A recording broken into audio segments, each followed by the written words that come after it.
Hi, and welcome to this week's video. First, a short montage.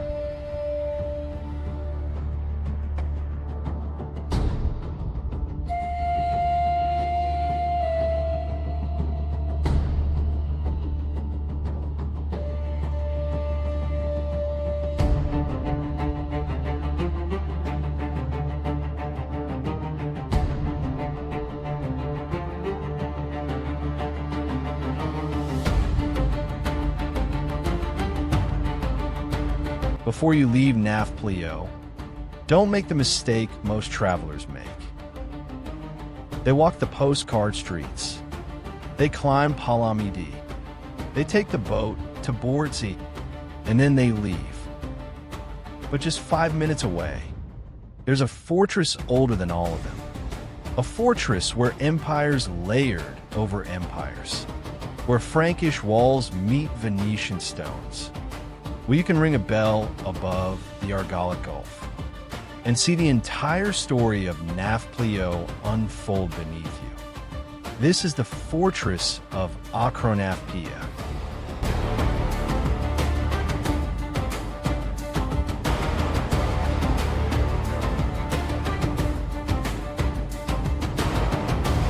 It sits right above the old town, about 1 kilometer from the center. You could drive up in under 5 minutes. There are small parking areas near the upper sections. And here the view opens. Nafplio's red rooflines, the curve of the harbor, and out in the water, the iconic Bourtzi fortress, floating like something from a storybook. If you've seen our full Nafplio guide, you know how magical that fortress looks at sunset.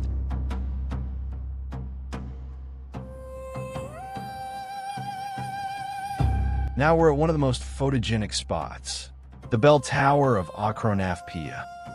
The bell is still there. And yes, you can ring it. The wind was so strong up here, it felt like the bell might ring on its own.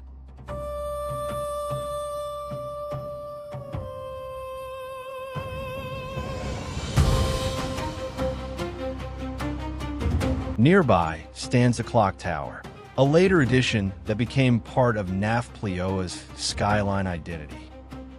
From here, the views are even more spectacular.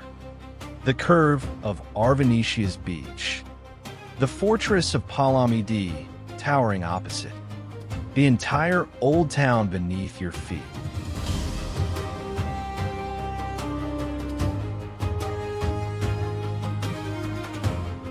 Speaking of Palamidi, the fortress rises across from us, with its famous 999 steps. Akronauplia is actually older than Palamidi. Parts of it date back to the 7th century BC as an acropolis. We reach the Frankish Wall, built after the Fourth Crusade when Western European rulers controlled parts of Greece. From here, the sea dominates the view. The Argolic Gulf stretches endlessly, calm but powerful.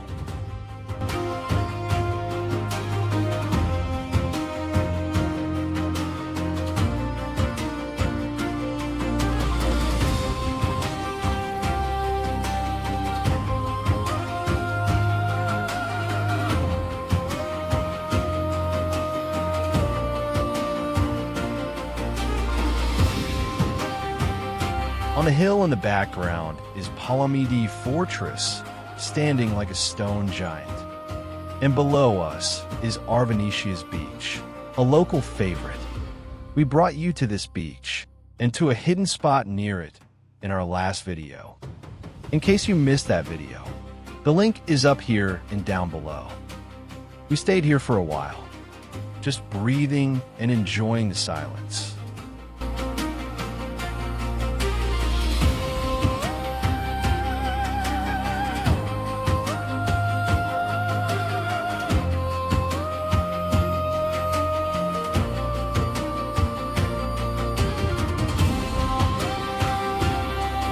The wind made us hungry, so we drove back down to Kosmos Bakery. This place is huge, bright, modern, and well organized.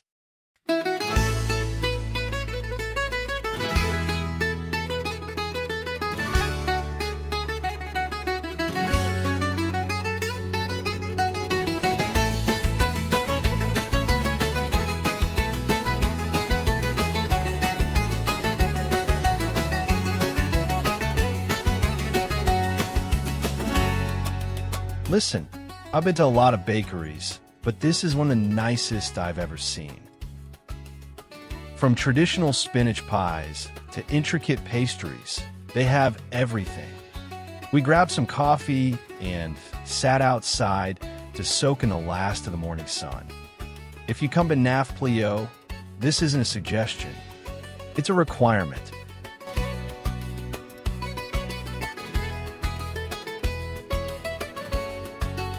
Now we leave the coast behind. It's a 25-minute drive from Nafplio to one of the most important archaeological sites in the world, Mycenae. The drive through the Peloponnese is stunning, zooming through rolling hills and ancient olive groves.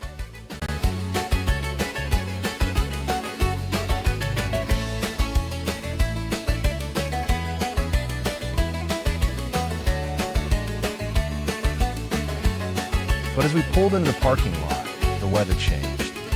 The wind here is intense. It literally feels like it's pushing you back, trying to keep the secrets of the Bronze Age hidden. We've just arrived at Mycenae, perched between two rugged hills, in the northeastern Peloponnese.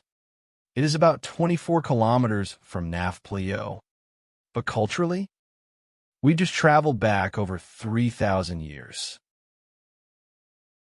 This was a power center of the late Bronze Age, a civilization so influential that an entire era is named after it. The Mycenaean Age. According to Greek mythology, this was the kingdom of King Agamemnon.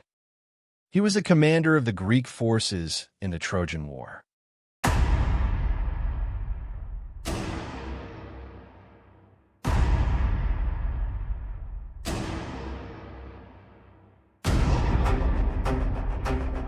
We approached the main entrance. This is the famous Lion Gate. Two lionesses carved in relief, standing on either side of a column. And the gate dates to around 1250 BC.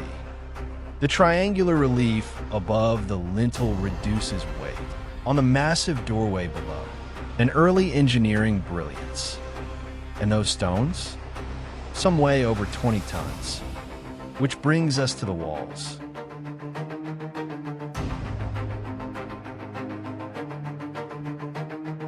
The walls are called Cyclopean walls because later Greeks believed only Cyclopes, one-eyed giants from mythology, could have lifted stones this massive. The blocks are irregular, enormous, and fitted together without mortar.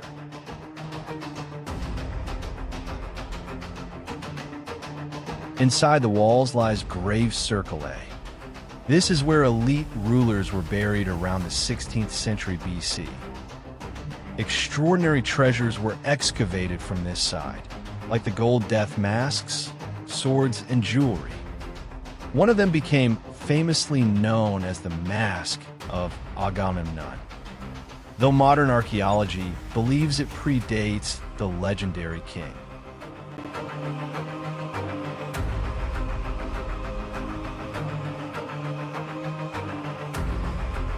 Let's climb up towards the palace. The climb isn't extreme, but it's steady. Thankfully, there's a defined pedestrian path. As we move upward, we pass through the north quarter. This was a residential and workshop areas built along the slope.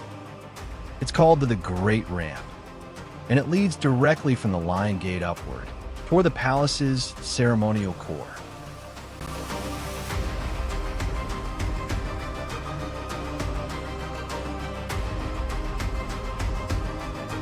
Most people think Mycenae ended in the Bronze Age, but that's only part of the story.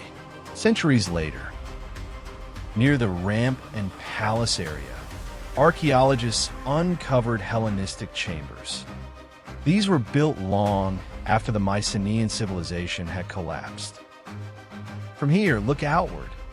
You will see rolling hills and mountains rising behind layers of land.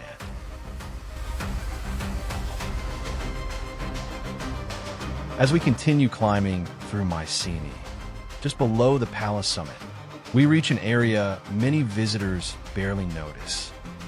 This is the northern quarter, and archaeologists believe this section housed officials connected to the palace, as well as skilled artisans. We have reached the Propylon. This is the formal gateway into the palace complex. Beyond it stood the Megaron, the throne room. The Megaron featured a central hearth, surrounded by columns, with a throne set against a wall. At the very top of the citadel of Mycenae, standing at roughly 280 meters above sea level, lies what remains of the palace complex.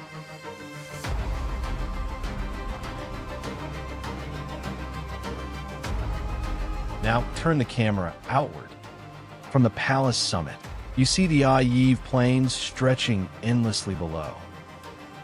To the south lies the route toward Nafplio and the Argolic Gulf. To the north and east, you will see the mountain passes. From this vantage point, anyone approaching would be visible long before they arrived.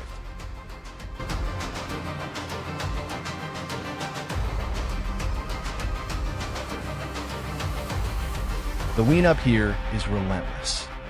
It moves through the Megaron foundations, like it's still guarding something. So what happened here? Where's the palace? Why is everything in ruins?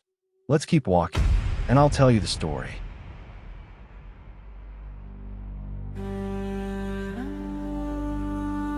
Around 1200 BC, something catastrophic occurred across the eastern Mediterranean. The palace at Mycenae was destroyed by fire.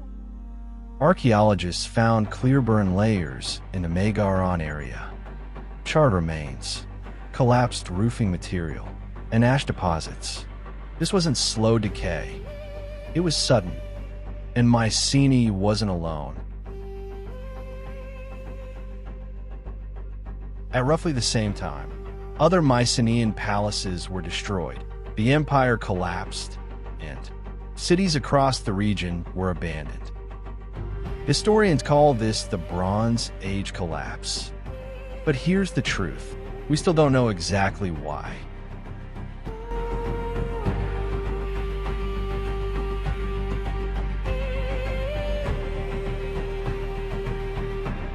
There are several major possibilities, like invasion, internal conflict, economic collapse, and climate and famine.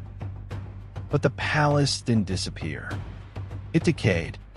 The upper walls were built from mud brick, timber beams, and plaster. Only the stone foundations survive. When the fire destroyed the wooden roof and upper structure, the palace collapsed inward. Over 3,000 years, earthquakes shook it, and weather eroded it.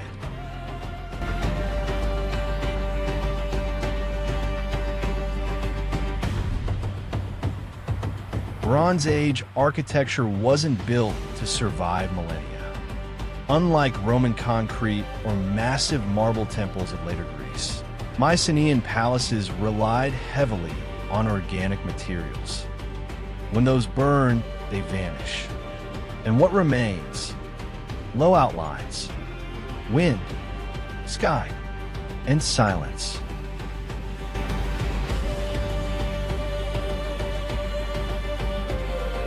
There's one last landmark I want to show you.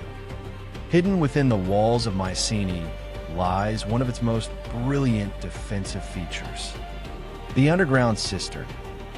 This cistern was engineered as a hidden, protected water system inside the fortress walls.